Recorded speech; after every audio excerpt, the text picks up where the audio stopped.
Welcome everybody to the Forum in Law, Ethics, and Society for today. Today we have Dr. Emily Ray of I was going to say San Jose because that's where I used to work many years ago, Sonoma State University. And Dr. Ray has been part of our faculty since 2015, and she has a doctorate from Virginia Tech and has worked previously at Northern Arizona University. She does work in environmental politics, environmental policy, land use conflicts, social movements, and public policy. Does natural resource disputes, all kinds of really interesting things. Again, another one of these people that we have here that whose biographies too long for me to give you. But we're really excited to have her here today, and she's going to talk to us a little bit about our current politics around environmentalism. So that'll give us something to talk about for the next 20 years. So I want to also let you guys know next week we have Jung Moon. She's going to come to us and speak about robotic ethics. Really excited about that talk as well. So we've got a lot of good things here happening right near the end of the semester, so keep tuning in each week. All right, let's give the floor now. Oh, before I do, please put your questions up in Q&A and we will address those throughout the talk. All right, so now let's give the floor to Dr. Emily Ray. Thank you. Great, thank you for the introduction. I'm going to attempt a screen share, so I'm sure in the comments you can tell me if I have utterly failed at doing that. Play from the start. Okay. Yep. Is it there? Is it? Mm-hmm. All right. First step complete. Yes. So what I'm yeah, off to a good start. So what I'm going to be talking about is a very brief introduction to environmental politics, and to get to where we are in environmental politics today, I want to start back a little bit at when did we start caring about the environment at all in the United States? Because it's not a given that we just have always had some sentiment for the environment. So who am I? Let me know if you have any ideas. As I was introduced, I teach in the political science department here. I also am the coordinator for the Masters of Public Administration program in the political science department. My research is centered on environmental political theory and politics. And currently I'm doing research on the new space race, so this great interest in getting humans to Mars in anticipation of climate change, and doomsday prepping for similar reasons, and other cheerful topics of that sort. So I teach American politics, contemporary political thought, and environmental politics and political theory here. So very briefly, we're going to talk about environmentalism in the US, what current environmental politics has looked like in the 20th and 21st centuries, and some of the implications for the future, maybe thinking about what do we do, where do we go from here, because I think we all know this is a very pressing issue. I start from the premise that climate change is real, that there's international agreement from climate scientists all over the world that climate change is happening. It's driven by human activity. It's not driven by all humans at the same rate in the same way. So global superpowers tend to add to greenhouse gas emissions and contribute to climate change far differently than smaller nations do. So we will not be starting from the position that is climate change real or not. It is, we know that, and so we'll move on from there. So when did we start caring? Well, when early colonists and settlers arrived to the United States, they weren't particularly impressed with the environment because they were terrified of it. Dense forests, wolves, bears, other large predators, big towering mountain ranges, especially in the West as we get towards the Rockies. There was actually a significant fear around the environment at that time. Wilderness has biblically, through Christian Bible, been associated with Satan. This is where Jesus was tested, in the wilderness. It's where people are banished when they break the rules or violate the rules of a community, as they are sent into the wilderness, presumably to die or to survive on very little. So we think about wilderness actually from these premises means that it's not a very inviting place that we're looking to protect. It's a place that we want to civilize and to control, to bring under human control. So early settlement and colonizing was very much about how do we contain wild features of the United States. If you look at early diary entries from, say, like expeditions like the Lewis and Clark expedition, they're not talking about going on a fun backpacking trip. They're talking about being terrified. People are dying, they're falling off cliffs, people are getting swallowed by raging rivers. So nobody is having these amazing existential experiences that we often associate with going into the woods now. This also meant that the wilderness was seen as almost a tabula rasa, a clean place to push Western European civilization and those ideals into the kind of dark spots of the United States. The wilderness also stood in for the indigenous people and the land that was under their care. And all of those were kind of lumped into this idea of this kind of scary, primitive environment. And so we know that there was a genocidal campaign to exterminate Native peoples from that land, and then taking that land and then turning it into industrial spaces. So here's an example of, I'm sure many of you have seen this painting. This is obviously not a great reproduction, but it's the painting American Progress by John Gast in 1872.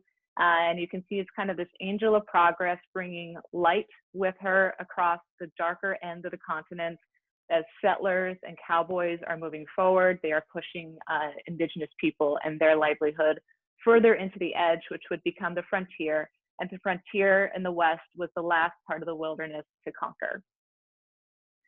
So around the early 1900s, we have rapid deforestation, industrialization, and urbanization, and that radically changes the landscape. So when settlement reached the West, it was considered a closed frontier. So there's less wild nature left to tame. The genocidal campaigns were well underway, so there were just fewer indigenous people. And so now there's starting to be this shift in thinking, because wilderness and the conquering of wilderness, this God-given mandate to do so, was also bound up with what it meant to be a true American, which centered on rugged individuality, being able to bootstrap, take care of yourself in the toughest conditions, and had a lot of associations with the masculine, the kind of cowboy or settler or pioneer, and then the feminine of the homesteading wife that could do a lot of the hard labor, but in a domestic way. So without having these wild spaces left, there was this preoccupation that we would lose these specific characteristics of what it is to be an American that was forged in the wilderness. So this brought to us the Boy Scouts of America, for example, was started as a way to try to train young boys to have the same skills as their pioneering and cowboying grandparents or great-grandparents, so that they would know these kind of masculine coded survival skills and be able to make it in the kind of rugged environment. And so we start to see needing to save these spaces so we can continue to use them to keep producing a kind of American identity. So we start to see, like John Muir, who's a pretty well-known person here in California. We have Muir Woods, talked about having these sublime religious experiences in nature, in kind of towering mountains and forests, that he claimed you couldn't even get in a typical city church, that this was the way to connect to who we are and to connect to God. So wilderness now has to be protected to enable us to have those kinds of experiences at all. So for example, here's some vintage advertisements for Boy Scouts of America. One is for Winchester rifles, and you can probably see the way they're characterized as white young men, and being able to have these tools almost kind of in this sort of militaristic style, that they can hunt and shoot and take care of themselves. This one young man is sitting on a stump reading a map, kind of these expedition skills that we were afraid were going to be lost to urbanization and loss of a certain kind of environment. That Girl Scouts emerges as a response to try to protect the homesteading skills that women had developed on the frontier. So we start to see the rise of some of the early nonprofit organizations that were designed for wilderness advocacy. And so some of the organizations persist today. So this is starting to come around the early 1900s and the 1920s. The Wilderness Society and the Sierra Club were trying to preserve areas of our environment that were supposedly untrammeled wilderness that had the appearance of being untouched by humans. And so this advocacy from the 1920s culminated in the 1964 Wilderness Protection Act. There were some other acts that preceded it, but this is a big important one, where it provides a legal definition of what wilderness is, so that when there are evaluations of land to determine if it's eligible to be protected as wilderness, there's a definition of what kind of characteristics it's supposed to have to refer back to, including having continuous space that bears its characteristics. So like a public park wouldn't be eligible, even if it was very densely wooded and didn't even have benches, because it doesn't have enough space. It doesn't meet the definition, the characteristics in the Protection Act. So what does that mean about cities, about the places where we live? So what this does is it starts to split the environment between the place where we live and the place where true nature exists. But in the meantime, we see that there's tremendous industrial pollution in urban centers, which are getting used as centers of production. So rubber, for example, rubber plants in the Midwest, producing matches. I know that sounds like maybe a silly example, but that was a really serious one, slaughterhouses. And so there's this other part of the environmental movement that starts to develop concurrently. So there's wilderness preservation on one hand, and then there's social justice for city dwellers who now have environmental hazards like pollution and exposure to toxics that are happening because of where they work, and that the cities are just getting polluted. So there's these two different prongs of what we now know as the environmental movement. So we kind of reach this boiling point. So leading up to the 1970s is this kind of big decade of the 1960s into the early 1970s of environmental disaster that is less focused on protecting viewsheds and wilderness and more focused on environmental disaster where people live, especially in places that might not expect to be victims of environmental disaster like Santa Barbara. So the Cuyahoga River in Ohio is so thoroughly polluted, it continuously caught on fire. So a river on fire.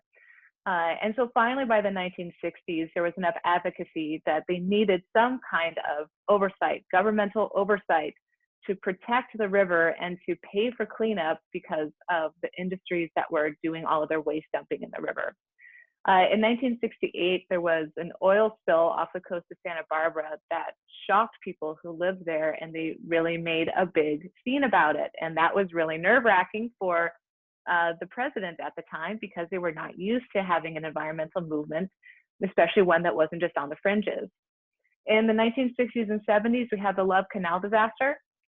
So in the 1950s, Hooker Chemical Company buried drums of toxic waste, and they improperly sealed the drums and improperly buried it, and then sold that land to the city of Niagara because they were looking to expand, make room, and they built an elementary school on top of the toxic chemical dump. Hooker Chemical said, hey, we sold it to you, so we're off the hook.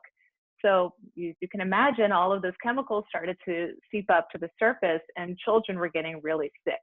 And so mostly it was a movement of the mothers in that community. It was often called the housewives movement that started environmental activism to demand that the federal government and the state of New York pay for remediation and relocation and try to clean up the mess.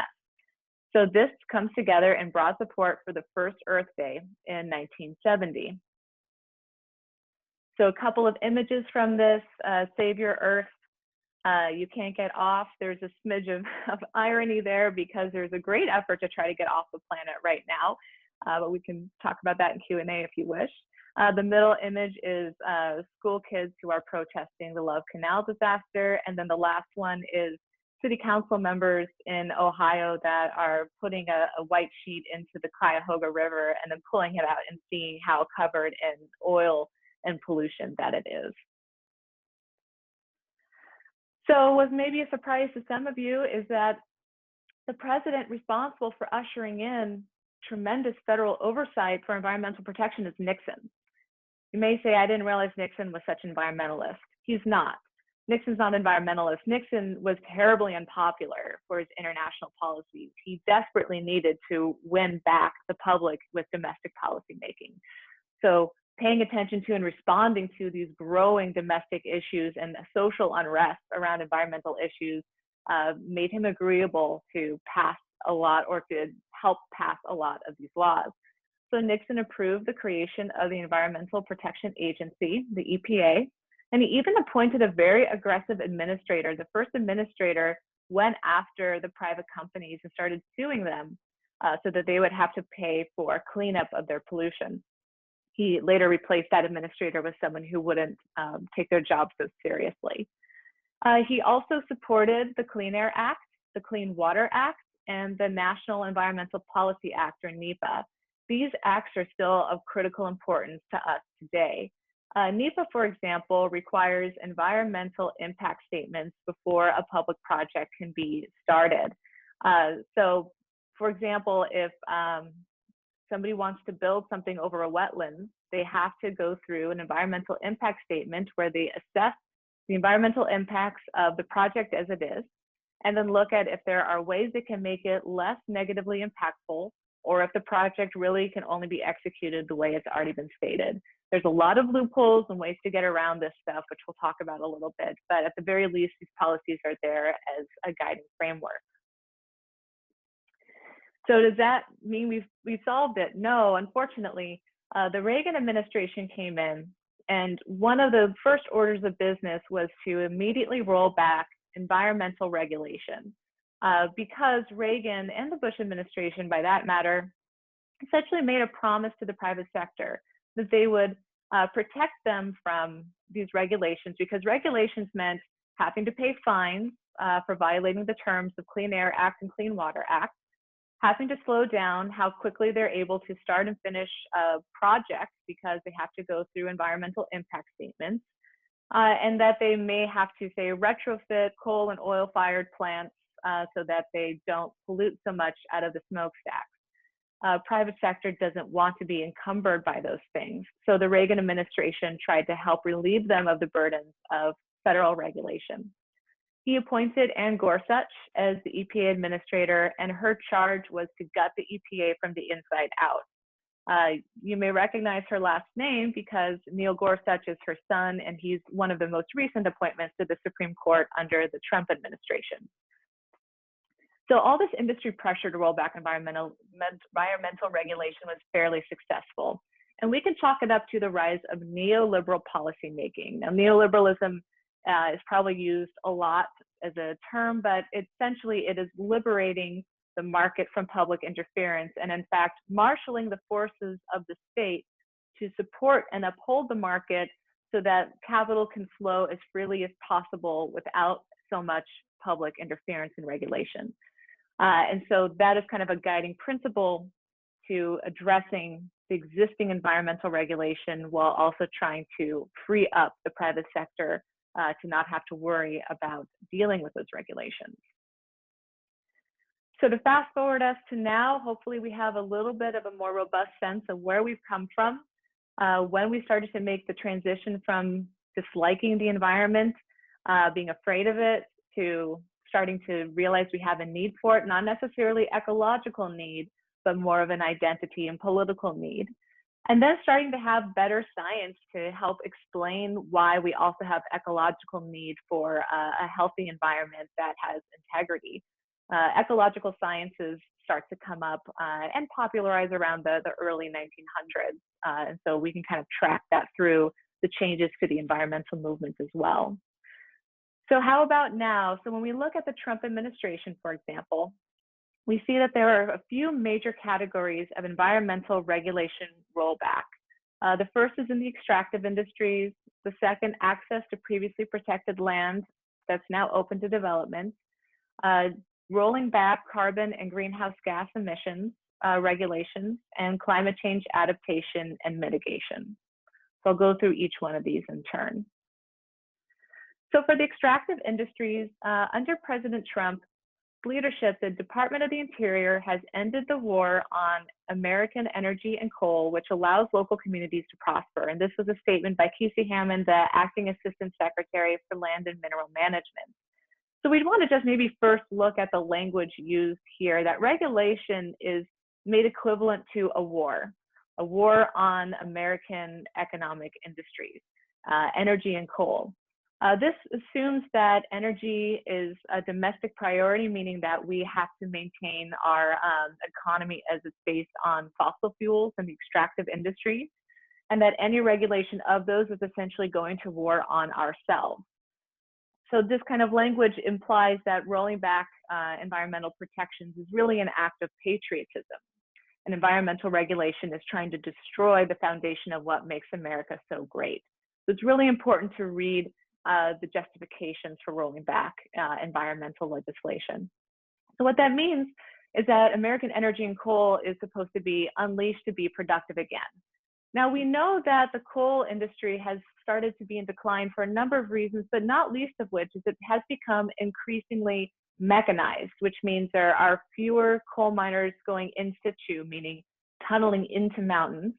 And instead we see more mountaintop removal mining, which means placing dynamite on top of mountains, blowing up the top, scraping the coal seam, blowing up the next layer of rock, scraping the coal seam, and then kind of shoving all that rubble back on top, and then smoothing it out to roughly match the contours of the mountain that was blown up. And this satisfies the terms of the 1970s Act that requires reclamation of the land after mining.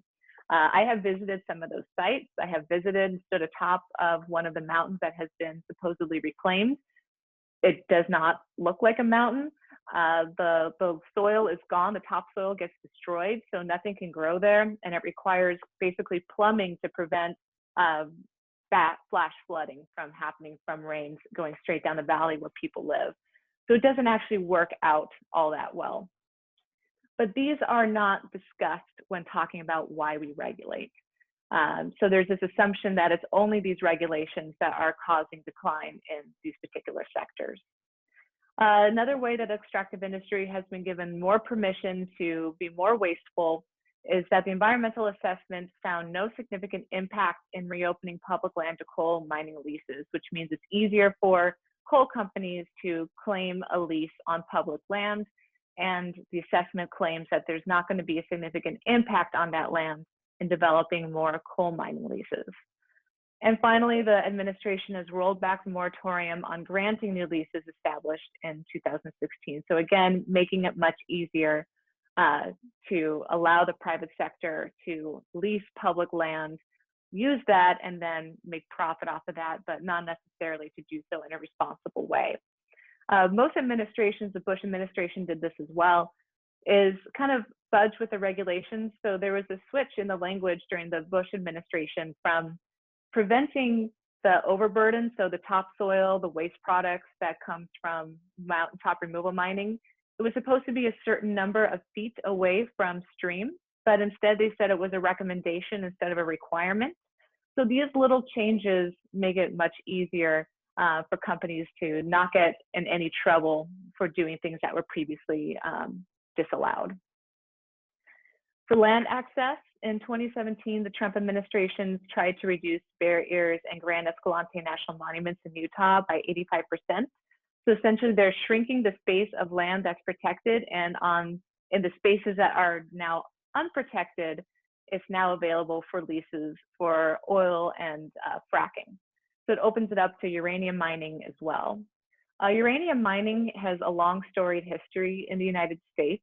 During the height of the Cold War, the United States commissioned uranium mining on Dene or Navajo land in Arizona and New Mexico.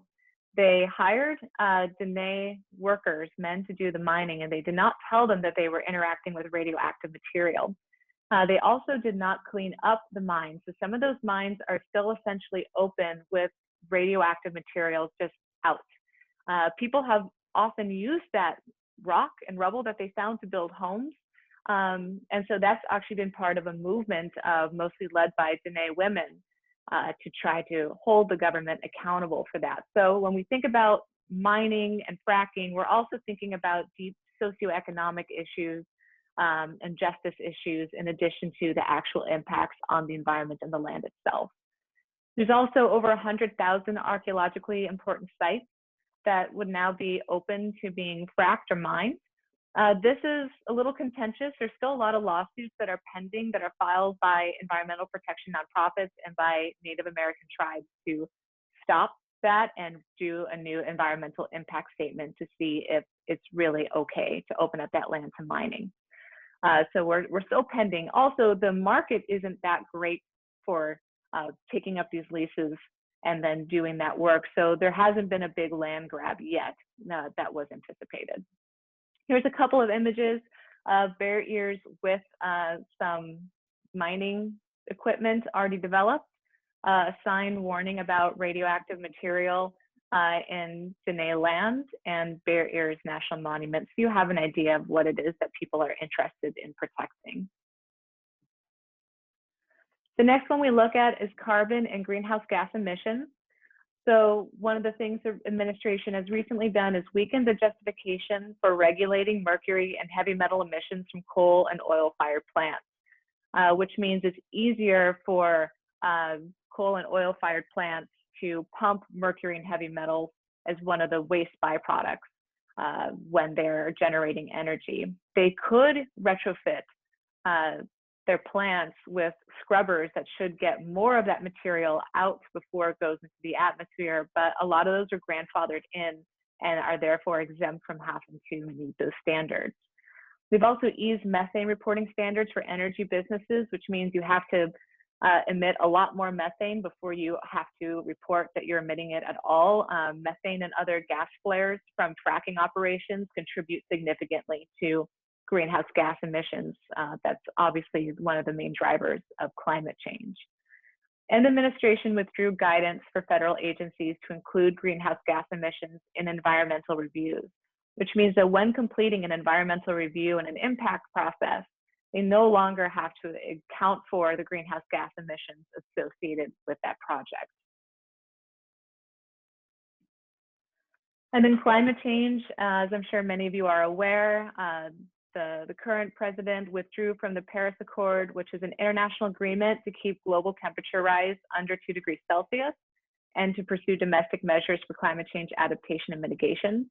So the Paris Accord is, like all UN, United Nations agreements, voluntary. So the incentive is you're meant to work together because we're all on the planet together. And while we have distinct nations, we still have to be cooperative in order to have any chance at all to at least stop the level of climate change that we've already committed ourselves to. So we have already pumped enough greenhouse gas into the atmosphere that climate change is a foregone conclusion. We are living through a changing climate, but we don't have to make it worse.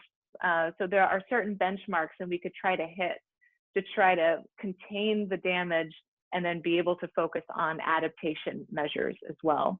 That means that nations would have to do work on their domestic policies as well as commit to certain levels of cap of emissions on an international level. But the United States withdrew from the Paris Accord. The administration also relaxed environmental review for infrastructure programs. And again, because we have a lot of infrastructural renewal needs in the United States, this is pretty significant. How we build and reconstruct matters a lot.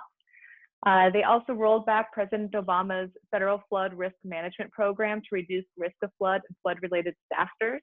This is especially critical for low-lying and coastal regions. The coast of Louisiana is shrinking every year from rising sea level. Florida is experiencing something similar, but not quite at the same rate as Louisiana. We also know that island nations in the Pacific, like the Marshall Islands, for example, are already experiencing loss of island land to climate change, to sea level rise. So this is a domestic and an international issue. And the administration delisted climate change as a Department of Defense security threat. One of the ways that's important is Department of Defense has a lot of resources. So the US spends a lot of money on military. In fact, that's one of the #1 spending priorities for the US budget. And so that money, there's fewer and fewer resources can get diverted towards climate protection. So what are the implications of this? I can't say it's super rosy, not fantastic. What that means is it's harder to use the policies and institutions that we have for environmental protection if they don't have teeth, if they've been gutted, and if they are sort of looked over by people who are from those industries. So a lot of the appointments to, say, the Department of the Interior, the EPA, are people from the oil and gas industries. So they have different incentives. They approach these problems very differently than someone who might come at it from conservation or environmental justice or climate justice point of view. So it's harder to use what we have to satisfy the public good. It's easier for the private sector to consume resources and externalize pollution. So what that means is that the private sector, I mean, we're in a capitalist economy, and in order for that to survive, it must use resources, and resources are from the earth, but there's a finite number of resources that we have.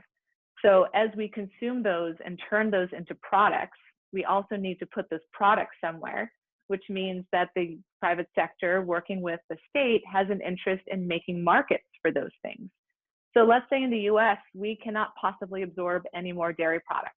We have all the dairy products that Americans are going to consume. So how do we get rid of all of our excess because we overproduce dairy, for example? So that means trade agreements with other nations that then require them to buy the cheapest option on the market, on the global market, which happens to be our excess product. So these things are all interconnected with international relations, trade agreements, and so on. The pollution from this kind of rapacious use and consumption of resources usually falls on the public. So we're talking about frontline communities, which are people who live next to refineries, people who live next to garbage incinerators. There's a ton of evidence that the communities that are most exposed to environmental pollution and burdens are people of color and poor people. So the burdens of this, who is dealing with literally consuming that pollution, is disproportionate from the people who are producing that pollution. So we're not all sharing the burdens and the benefits in the same way. And if the US won't cooperate with the United Nations, it doesn't make us a very good global ally either, because it requires technology share and cooperation. And it also means there's less funding to invest in projects for the public good if there isn't any funding available to support environmentally friendly projects. So some themes to pull this together. There's tension between our economic growth model and a desire for sustainable living. So we probably have to think awfully hard about what it means to live sustainably and to live well, and what kind of processes, how we think about economics has to change as well. Is a growth model the model that we can sustain? Some people talk about green capitalism as an option. So how do we just green the mechanisms of production and consumption? And some people have argued that that simply doesn't work, because making those functions more efficient is only going to increase production and consumption as well. So we also have to interrogate the dynamics between the public and private sectors. So what's the relationship between the industries and environmental regulation and public needs, and how the public can express those needs? We often find there's poor representation of public needs, even in agencies that are overlooking environmental protection and regulation. And part of the problem is low access to democratic processes. So it often takes a lot of work to be able to participate in open hearings, or to participate on boards, or to volunteer. It's really hard for everyday people to have the time and the resources to get involved. And so we need to think about how to democratize the processes for making decisions about the environment together. And environmentalism tends to have defensive thinking. How do we protect from or against some kind of threat? But also the charge is to think about what a sustainable future looks like. What is the world that we want to live in? So what do we do? I can't really tell you what to, I could tell you what to do. I won't do that in this talk. But one recommendation is, whether you agree with it or not, is at least look at the tenets of the Green New Deal, because at the very least offers some positive notion of what we could do rather than just what we're trying to prevent from happening. So this is a 10-year plan that's proposed by Representative Ocasio-Cortez and Senator Markey. It calls for a net zero of greenhouse gas emissions and also a fair transition for workers. So for people working in the extractive industries, the call is not to destroy their industry, destroy their jobs, but rather give them meaningful work doing this. So maybe they would start working for solar panel farms, wind farms, hydroelectric, geothermal. All of that is going to require labor, people power. So how do we embrace the people power needs so people can have fair paid, safe jobs that also are contributing towards improving our climate resistance and resilience here. So that would create millions of jobs for green work, which is why we associate it with the New Deal from the FDR administration. This would also call for investing in sustainable infrastructure and repairing damage to communities of color, indigenous communities, the poor, low-income workers, and others who I mentioned are on the front lines of pollution and climate instability. So what that means is that this is an example of what some of the advocacy looks like. People are taking this up. This is an image from the Sunrise Movement, which is a youth-led movement, and they support the Green New Deal with Representative Ocasio-Cortez giving a speech about that. So some take-home things to consider is sometimes when we think about pressing environmental concern, the tendency is to go inward and to think about, am I recycling enough? Am I buying green products? And that's fine. If you want to do that, you should do that. That's great.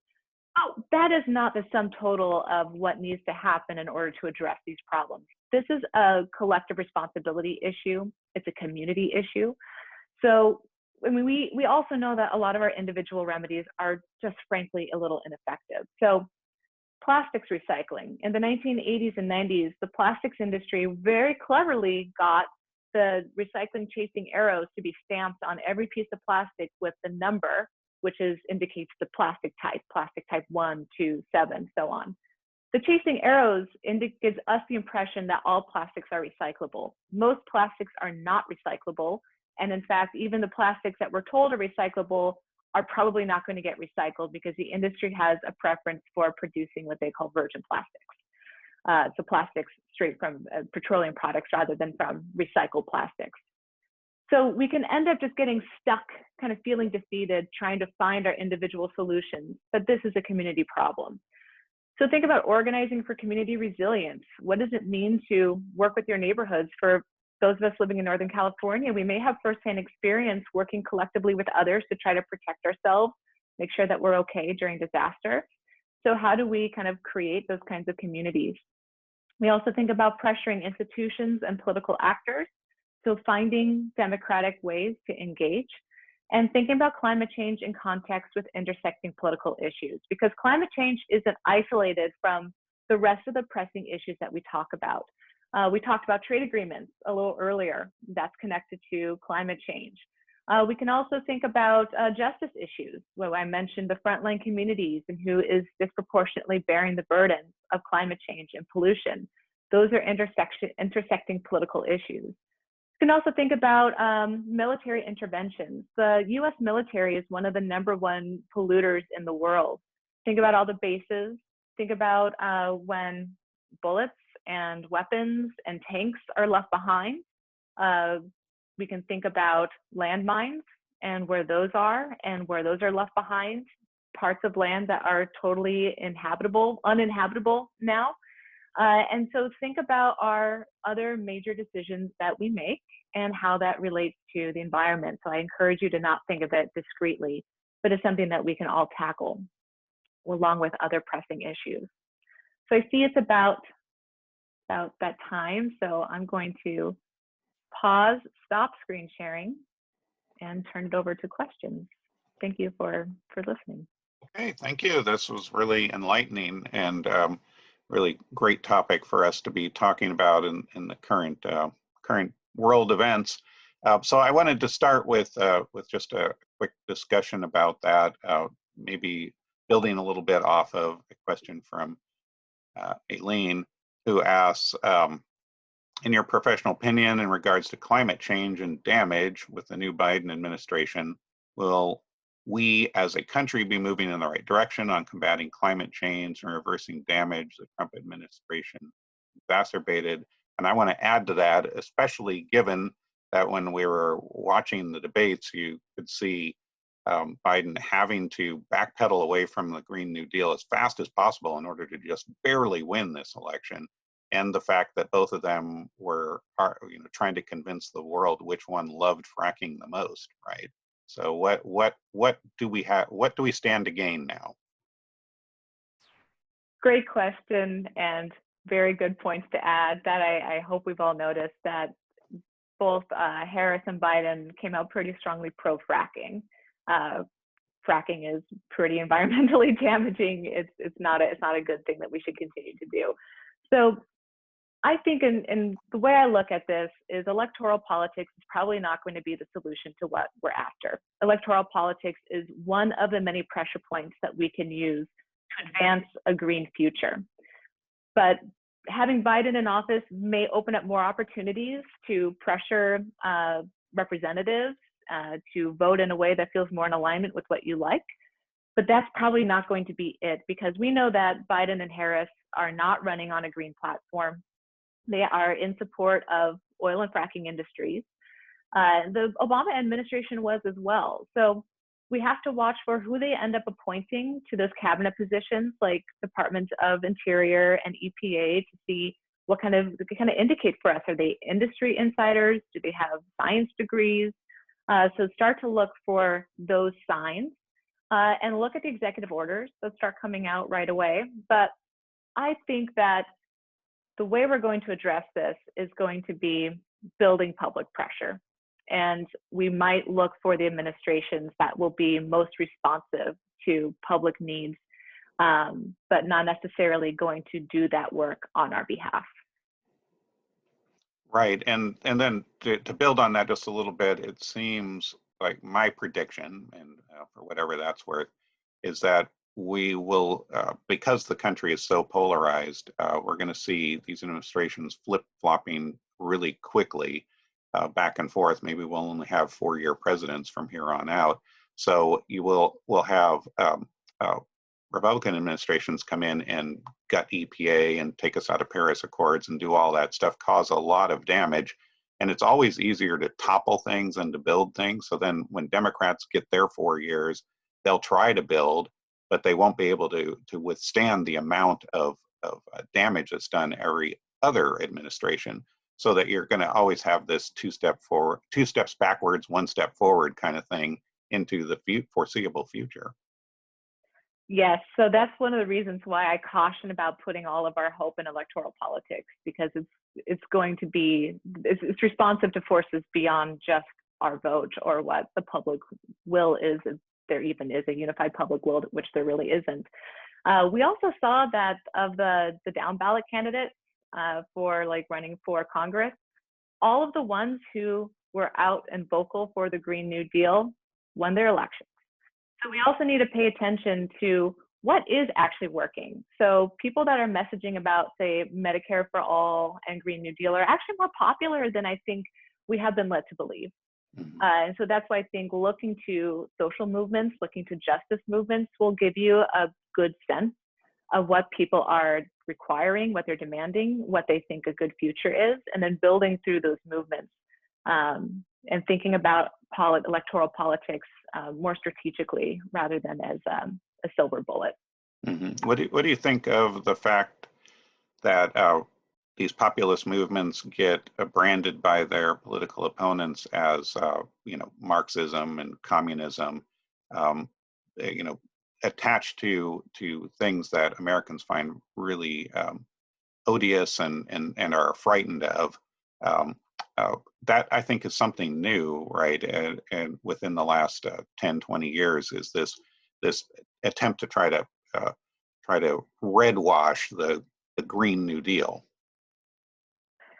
Yes, it's pulling on a very long history in American politics of the Red Scare. And so we've been told to be afraid of socialism and communism. Woodrow Wilson, we're going as far back as Woodrow Wilson, who was very adamant in tarring everybody who was a communist or socialist or anarchist as an enemy of the state. Mhm. even went so far as to warn people against people with hyphenated last names because they were probably from Eastern Europe, where there's socialism and communism. And he passed some pretty draconian measures to prevent socialist and communist pamphlets to go in the mail, that you could be tried for sedition and treason for even belonging to a communist organization. And so these scares have been with us for a really long time. And so then we end up getting to something like cultural Marxism, which isn't actually a thing. That's just a very strange way to describe kind of neo-Marxism that's dealing with cultural issues in addition to socioeconomic. So the rhetoric, I think, is, yeah, trying to contain green movement, which talks about collectivism, which talks about collective action, talks about democracy in a way that's different from kind of what liberal politics describes. Well, recall that liberal politics is actually quite afraid of people power.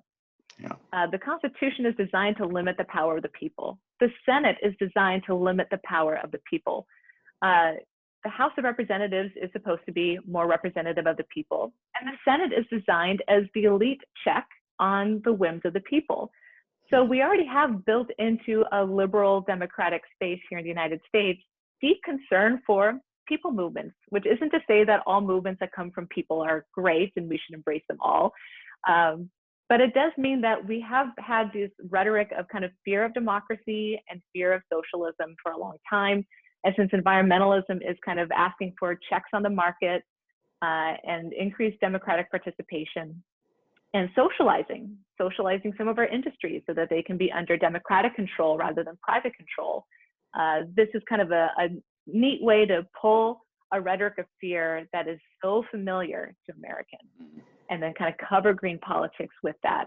I'm optimistic that, again, starting to look at new voting trends, that people are actually not quite as convinced by those old scare tactics as they have been, which isn't to say you have to embrace whatever is coming up now, but rather I think we can talk about socialism, Marxism, and green politics more critically and a little less, oh, I hope nobody heard me say that out loud because they're going to report me to somebody. So I think it's just time to put aside the scare rhetoric and just actually evaluate these things on their merits and then see what we think. Excellent. So last week we had a talk about space ethics, and we talked all about terraforming and things like that. So Alex asks, we had this talk previously about space ethics, and terraforming was a large topic in that area. Do you think it is ever feasible that Mars could be transformed and to be preferable to a worst case scenario on Earth? Yeah, it's an important topic. I know it sounds like kind of fantastical stuff, but this is actually stuff happening right now. So NASA is investing in this. The private sector is heavily investing in this. So SpaceX, which is Elon Musk's company, and Blue Origin, which is Jeff Bezos's company. So we kind of have the Silicon Valley Titan Wars to see who's going to get us to Mars first. Now, what's interesting about this is we already have international space treaties. So we have the International Space Treaty that was signed in the height of the Cold War to say that basically nobody can claim space resources or celestial bodies as a national thing. You can't claim the moon, you can't claim Mars, you can't claim comets, asteroids, things like that. Then we have some workarounds, and then the Moon Treaty comes up in the 1990s, and then Trump recently stated that he wasn't going to care about any of those treaties, and that when we send private sector, with NASA support into space, we can claim whatever we land on for the United States or for that company. So there's actually an interesting legal framework here that we need to attend to, because these aren't just ideas that sound wacky to us. We've actually been thinking about this. In fact, some of our earliest thinking about this comes from the Soviets in the late 1800s and early 1900s. They were talking about Mars utopias, like communist Mars utopias. Wow.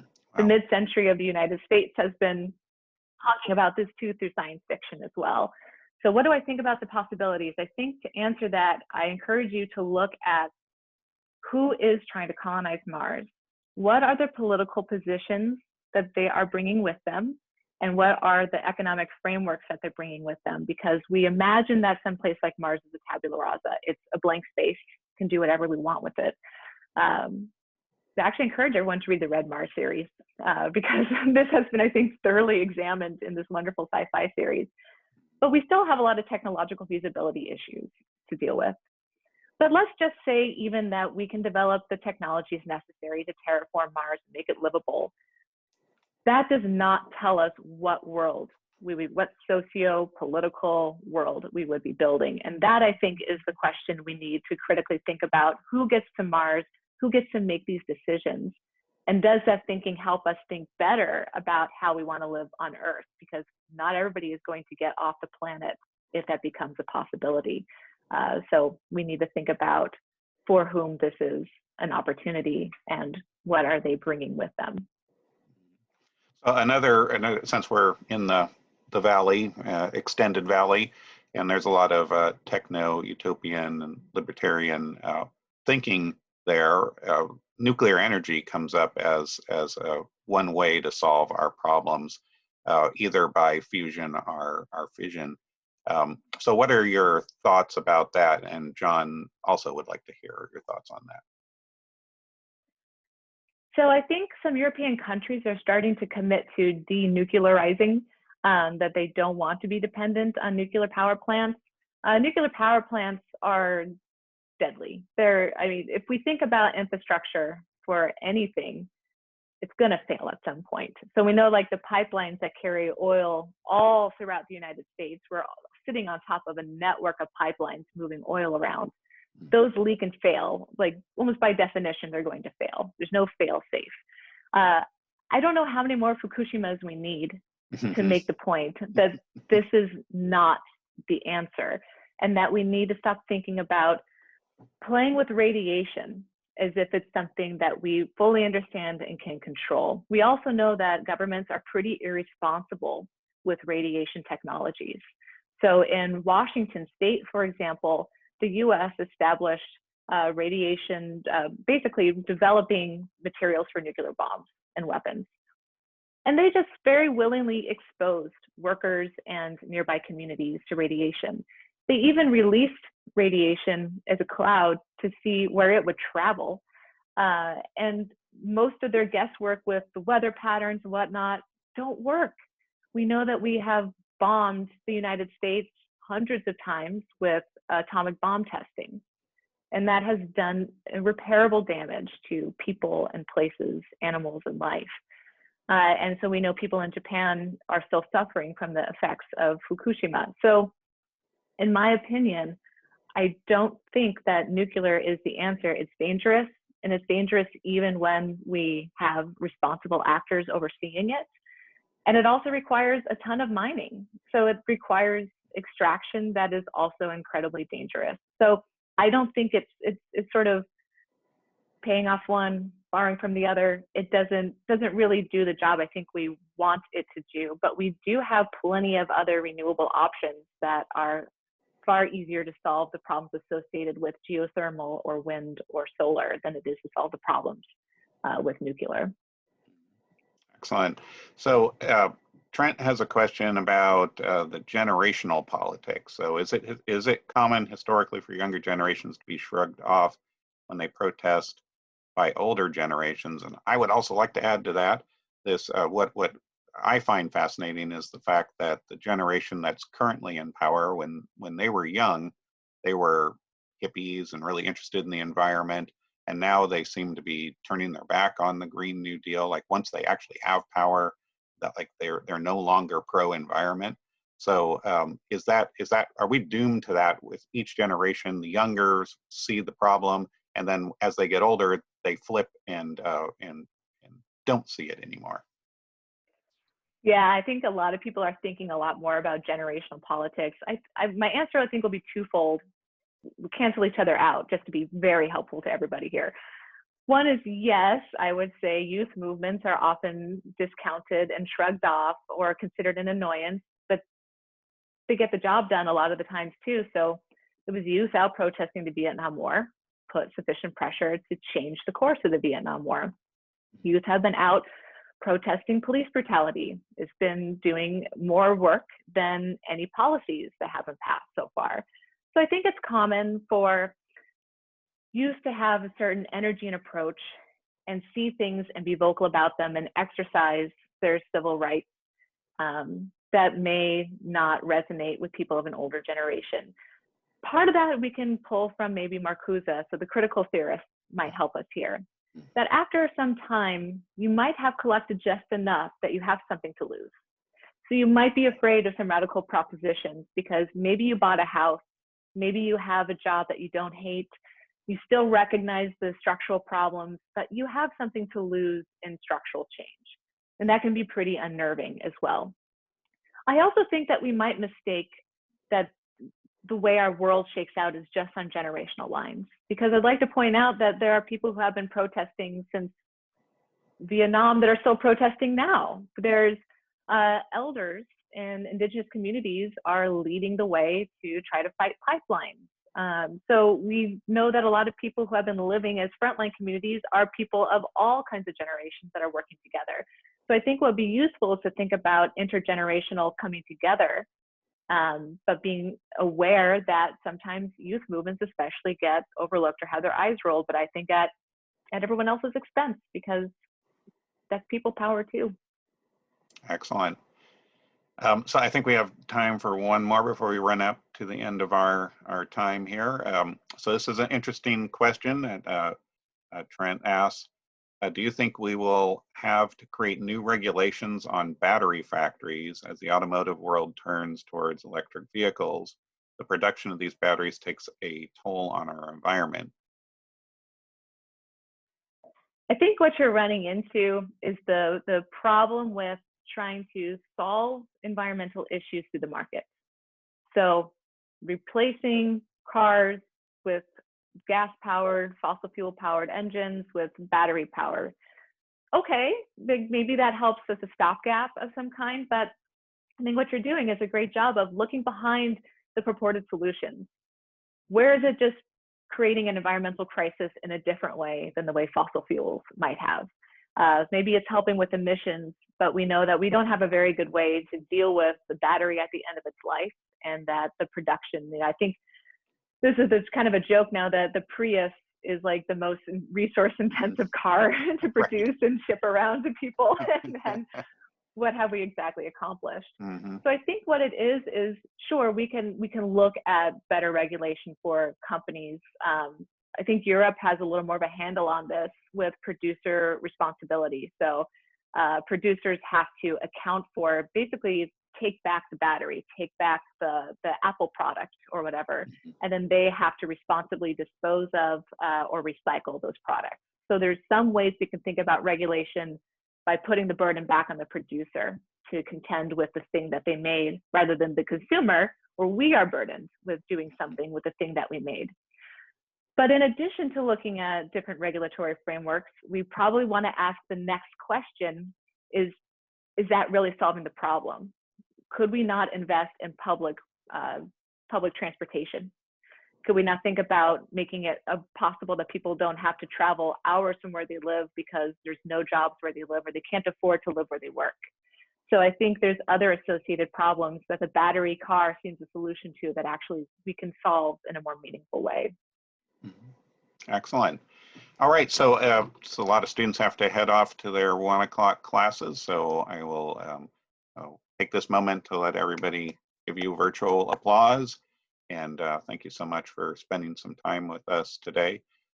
Typically at this point in the talk, I like to simulate the students being able to talk to you right after the talk. So I usually let a couple more questions through. So while some of us are moving away, there's definitely a hardcore that want to hear more. And so I'd like to ask you this question, because it combines a bunch of the questions that were asked, that students asked. So let's say you get a call from the Biden administration tomorrow, and they want you to advise on environmental policy. What do you think should be done, maybe in the first 100 days, and then through the rest of this administration? Well, I'll be waiting on that call for a long time. But yes, so what would I advocate if I was going to be listened to besides a captive audience that has to do this? I would say that, again, kind of gesturing towards what I discussed at the end of my presentation, we need to think about environmental and climate issues as a political issue just as important as our other intersecting issues. So for example, fairly recently, especially during the pandemic, Amazon warehouse workers were protesting because they were being forced to work in unhealthy environments. And the Green Movement understood that this is an environmental issue too, because this is human health, viruses, environment, these are interconnected. And so we start to see coming together of movements that start to see and share. So I would encourage the administration to start to see environmental issues, not just as a set of metrics, how's our carbon here, how's our methane there, but to see how this impacts people in a more serious way. So that if we're going to be addressing poverty, if we're going to be addressing houselessness, we have to address this by thinking through climate change and environmental issues as well. So how do we make our climate and environment a central organizing feature of how we're also thinking through our other pressing issues?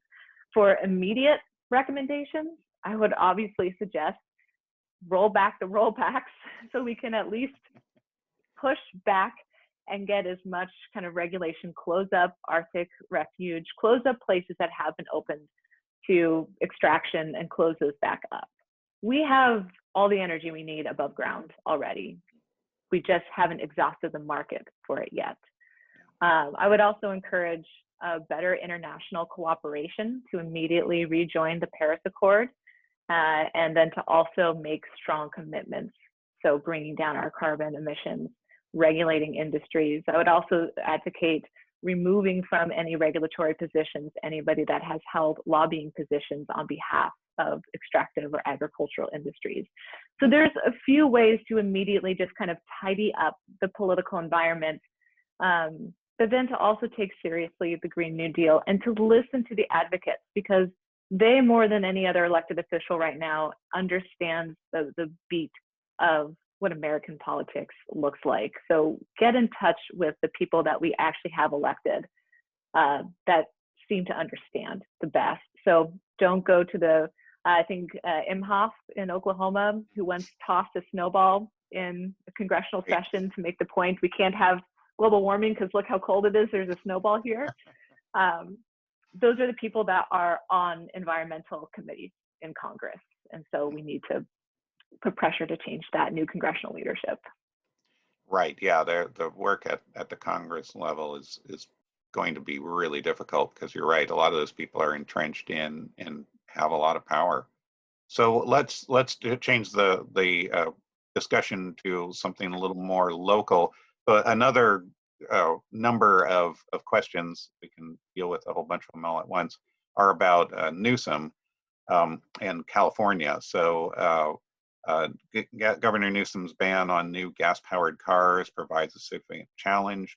Is it going to change the climate? How can one state like ours move the dial at all? And then additionally, what about the wildfires, right? There's a bunch of questions about how we handle how environmental laws can help mitigate the wildfires, which are devastating the West. Yeah, those are great questions. I'll kind of separate them a little bit. One is a state like California is big. We have a substantial population. We're one of the largest global economies, and we actually push back against federal government quite a bit. So California really is an important state to see make change. Local and state level change is critical, and state and local level politics is probably the easiest and most impactful access for everyday citizens, for everyday people to get involved. So I wouldn't discount the importance of that. That's really a lot of where it's at, is state and local change. Obviously, if one community does something and nobody else in the world does it, the collective impact is not going to be so significant. But there is power in people making these kinds of changes. So state of California changing our emissions requirements for cars is not nothing. That's going to have some impact. Now, of course, the amount of pollution coming out of the oil industry is going to dwarf what California's emission standards are. But we can't let that mean we don't do anything because we can't do everything all at once. Yeah. So you gotta take your wins where you can get them and build. So if we can successfully model a good program in California, how can we encourage other states? So I would say like Washington State or Oregon, because especially during the fires, those states kind of got into coalition with each other. During the pandemic, those states got into coalition with each other. So we already know that some states are already open to technology and policy sharing with each other. So how do we think about modeling good policy and then expanding that out? So I think it's worth pursuing, in part because it adds another pressure point and an example of something going well. Of course, that's not going to be the sum total of what it will take to effectively stop the emissions. We have so much greenhouse gas in the atmosphere that will persist for hundreds and thousands of years, depending on the gas. At this point, we're going to be looking at multiple points of problems. So I also suggest kind of engaging where you can, where you're at. But none of us are going to address all of it in its entirety. But if many of us are working on various parts of it, we probably have a shot to have something productive happen. For fires, urgent environmental problem, absolutely. The US has had a very poor relationship with fire management going back very beginning of public fire management. So for a long time in the US, until the 1800s, fire management was like your problem. If something caught on fire, you just better help a bunch of people from town decide they're going to get together and put it out. So starting from the point that we have public fire management, the problem has been wanting to extinguish all fires right away. The rule was extinguish all fires by 10 a.m. the day after they start. But what that meant is that we didn't really understand fire science or what's healthy fire versus unhealthy fire, because fire is a natural feature of landscapes. And healthy fires help protect against these catastrophic fires. And so that's going to require new ways of thinking about land management. And we know that our indigenous communities to the north have already offered to support, because like the indigenous communities in Northern California have been doing really incredible fire management techniques for thousands of years. And so it would take learning new fire management techniques. So how do we have a healthy relationship with fire instead of trying to extinguish it all? It also is going to require thinking differently about where we build and where we develop, and who gets to call on private firefighting forces and who is going to be left more vulnerable. So again, this becomes a socioeconomic issue as well. Right. Excellent. So let's get hyper local. And anonymous attendee asks, what is something big that I can change in my everyday life to help with climate change? What should we start doing to make some positive change in the world? And I'm thinking of, Sonoma State's message on this for a long time has been do one thing today. So what are those things? Yeah, so that's a great question. It's a hard question to answer. It might be the hardest one is what can I do? Especially since the scale of the problem seems almost insurmountable, but it's not. Do one thing today is a nice way to start thinking about our personal behaviors and habits. But as I mentioned before, your individual consumption choices are not as significant as what you can do in advocacy, mass advocacy. So if you start eating more local, if you start eating vegan, that's great. And there's no reason to not take on individual changes in your life that you think would make a positive impact on the environment. But even the total of our individual changes is, again, not going to match the scale of pollution and greenhouse gas emissions that's happening in corporate and state actors at that level. So I would encourage you to start doing your homework. Try to get a sense of what is meaningful for you, who the actors are, and what movements or groups or what can you do to start thinking about how to start addressing that. That might mean letter writing campaigns. It might mean campaigning for an elected official that has sustainability at the top of their platform. That's on the city council level. So thinking about how to get involved in political activities that would help do this. There's a lot. The North Bay is one of the most dense with nonprofits in the United States. So which is a great thing. So there's really no shortage of opportunities to plug in with people who are doing this work. So I would say you don't have to act alone, which I think takes some of the pressure off, because you don't feel the weight of climate change on your shoulders. You don't have to do this by yourself. So start to look at like the Sunrise Movement, which is a youth movement, a high school and college youth movement. Can you organize that on campus? Can you start to organize action events on campus, cleanup events on campus, ways for us as a community? Start taking a look at the ledger. How does Sonoma State contribute to climate change in a poor way? And what can we, students have so much power, you don't realize it. Mm-hmm. Students are the voice that administration listens to. Students are the voice that we care about. So use that voice in a really healthy, responsible way. Excellent. So as you can see, we still have 32 questions. So I'm not sure how much time you have to lend to us today. So just let me know. But I do have one more question, which I would just have to have the answer to. So this is Sophie asked this question, and I remember Trump bringing this up during the re-election. Is it true that U.S. carbon emissions went down during the Trump administration? And that has a second part, right? Is that due to Trump's policies, or was this really state and local level stuff that caused it to happen? I don't know. I am not aware of emissions going down during that administration. I'm aware of emissions going down during the initial phases of the pandemic when industries shut down. So that was something indicative of what our activities are doing. But I actually don't know, if I haven't looked at the chart of emissions by administration. So that would be interesting to take a look at, and thanks for drawing my attention to that. Mm-hmm. But let's even say best case scenario, they're still way too high. Mm-hmm. So I think we can see that it's important to consider which administration is in control, but we also need to realize that the emissions problem is kind of a runaway train, I think, regardless of which administration we're going to have.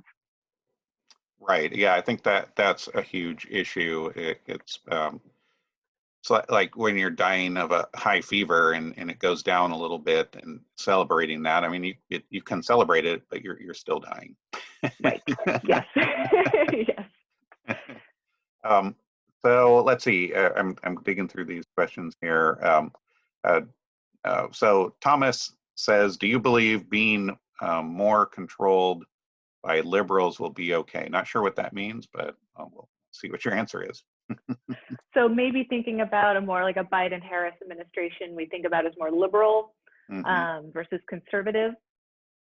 So what we typically see is that I guess the Democratic Party, liberal conservative, can get a little confusing because those are also ideologies that they're now used as shorthand to describe political positions. So I'll just kind of stick with describing the parties. Democratic Party typically pays more lip service to environmental concern. Republican Party has almost always been on the side of deregulation to protect industry. So generally speaking, we see more environmental concern and stronger environmental policy coming from Democratic administrations. We don't see enough. And, as I mentioned, the Obama administration still supported some fracking and oil industry. So it's kind of the margin between the two on environmental issues is so slim that I think it's more of a question of looking at, again, the new leadership in Congress that I think is pushing what the Democratic Party should do. And that would be more of an indication of what kind of leadership you may or may not want. Excellent. So a number of these questions that are left are dealing with this issue about why is climate change such a hot topic politically? Why is it so divisive, given that we all have to live on the same planet? And it seems like, everybody's concern would be clean air and clean water and reasonable temperature. Um, what causes the division? How can we get beyond that? How can we bridge that? Because seems like a survival level problem that we have. It's a political problem that's causing us to possibly go extinct. You would think we all share an interest in not going extinct. And I think for the most part we do, but in different ways for different reasons. We don't all share a same assessment of what is causing environmental problems. And some people simply don't believe it's happening. So we still have climate deniers on one side that think this is all this natural earth processes, heating and cooling. The science thoroughly disputes this. We know that there are natural heating and cooling periods in earth cycles, but that's not going to explain what we're encountering now. So why is this so divisive? I'll give you an example. In the 1990s, Larry Summers, who I believe ran the World Bank for a while and was an economic advisor to President Obama, I believe former president of Harvard University, who also published work that claimed that he found, for once, women definitively are biologically less capable of math than men are. So guess we got that solved. And so one of the things he said in a memo that got released that he claimed was a joke was that, what did he say? That it makes good economic sense to send our pollution from the United States to the poorest nations in Africa because the loss of life there is less expensive because people in the poorest nations in Africa are earning the least amount of money. They have the smallest wage. So the loss of them as economic actors will be very little compared to people in the United States who would maybe die and suffer from pollution exposure. And that would cause a greater economic impact. So he says it just makes good economic sense to export our pollution to poor nations in Africa. So I hope that gives you a sense of why we have some divisions, because the frames that we look at this from are still championing economic growth, for example, above human life. We don't all share a same love of life. So we might all think that everybody's life should be allowed to exist simply because it exists. That's kind of an intrinsic value of life. Simply because it's there, it should exist. But that's not shared by everybody, especially everybody who has some global power, thinking about which lives are worth saving and which lives are not. So we think about other incentives, other things that energize people to act are not always the same way that we think. So climate change seems almost apolitical. Why would this be a political problem?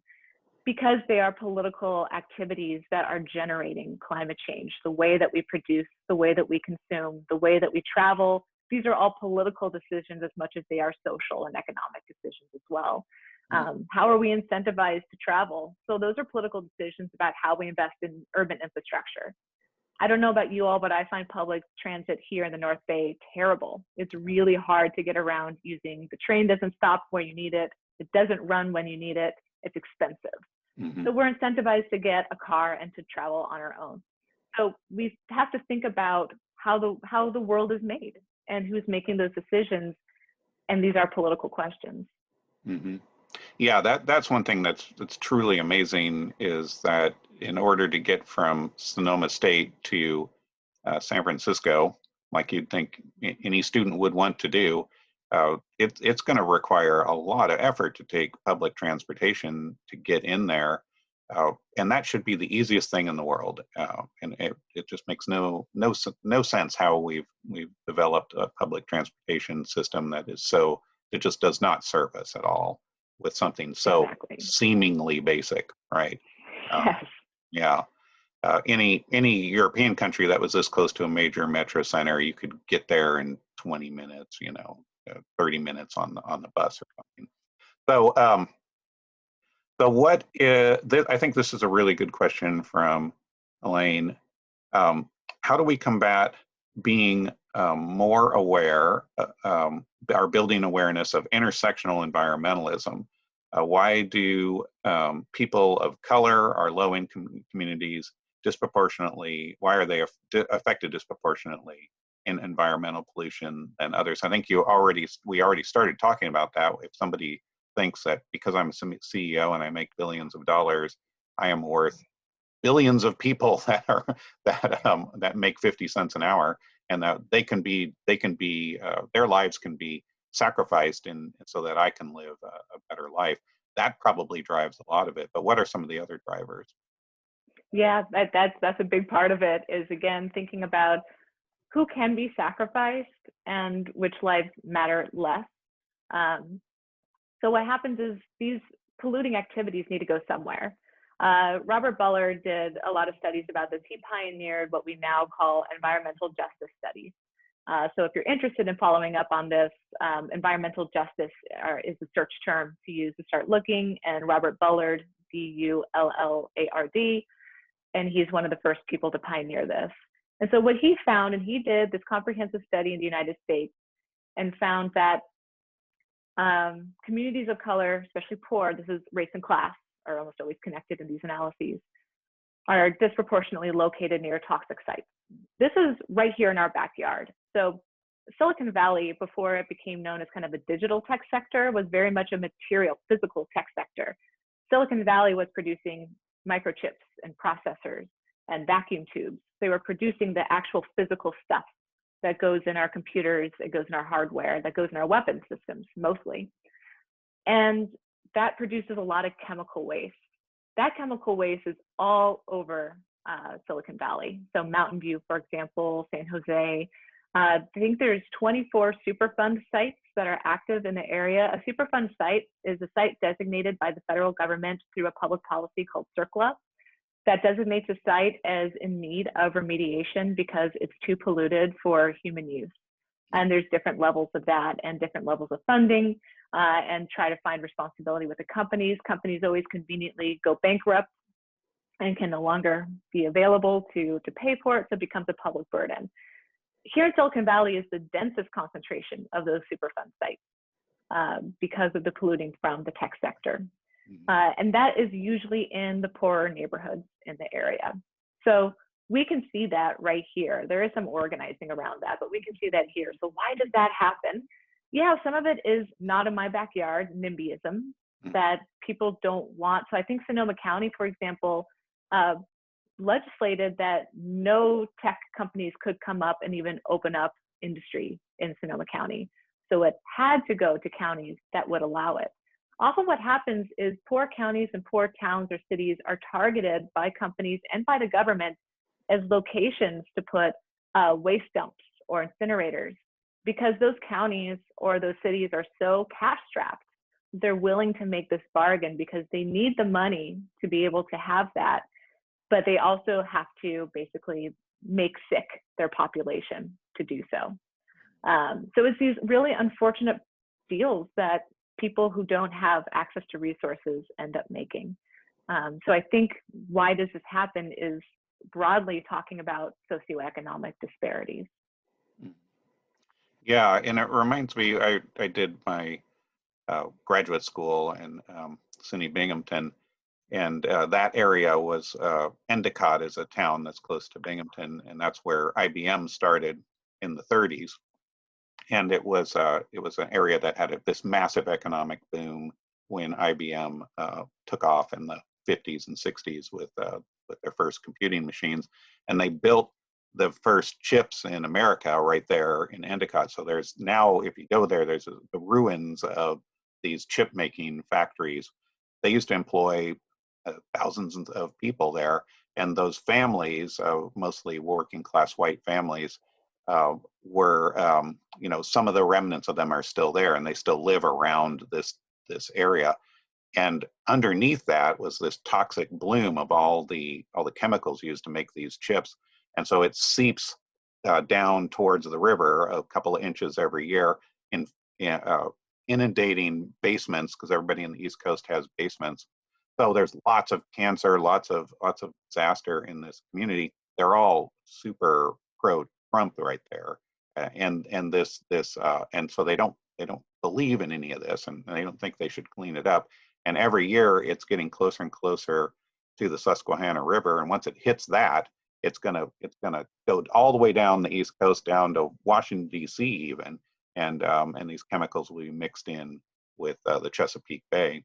So so this I guess my point is that computing technology seems really clean, but it actually leaves behind this incredible toxic waste. Now we've taken all those factories and we've shipped them to China mostly, right? And so, but there's got to be uh, hundreds of thousands of little Binghamtons all over China that are experiencing the same disaster.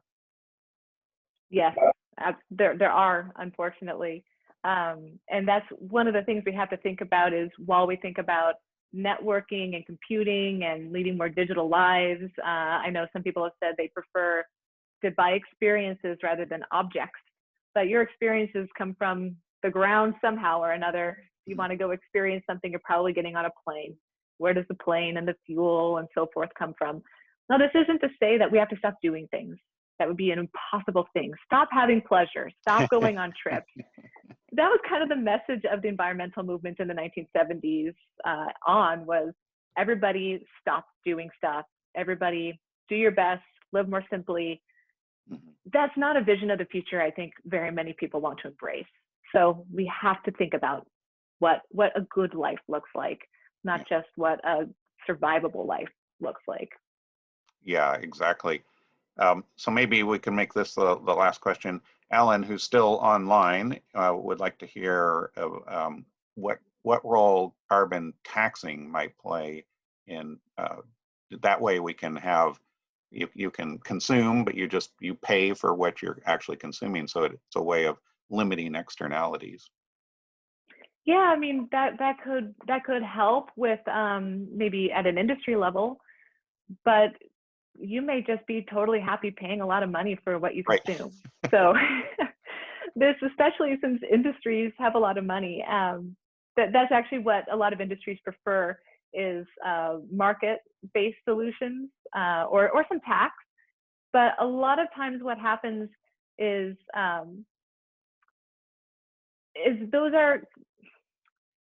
those can sort of be folded into the economic balance sheets of whomever wants to continue to consume.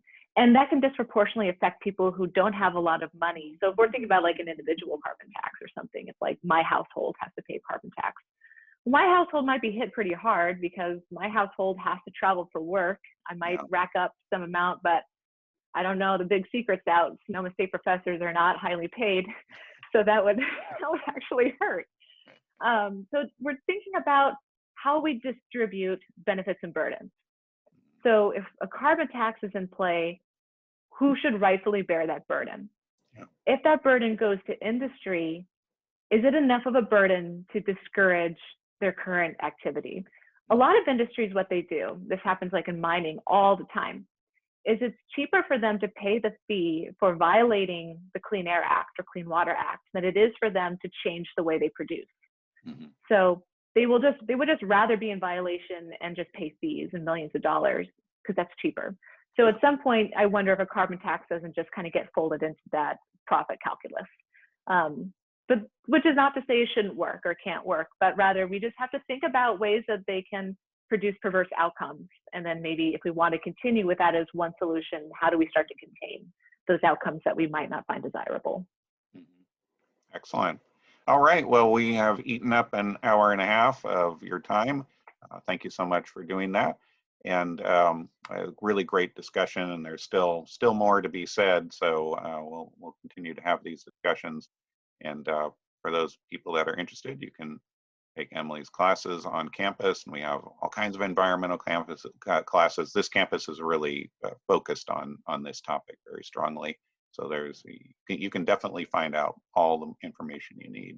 All right, so thanks a lot, Emily. That was really great. Great, thank you all. Appreciate you having me.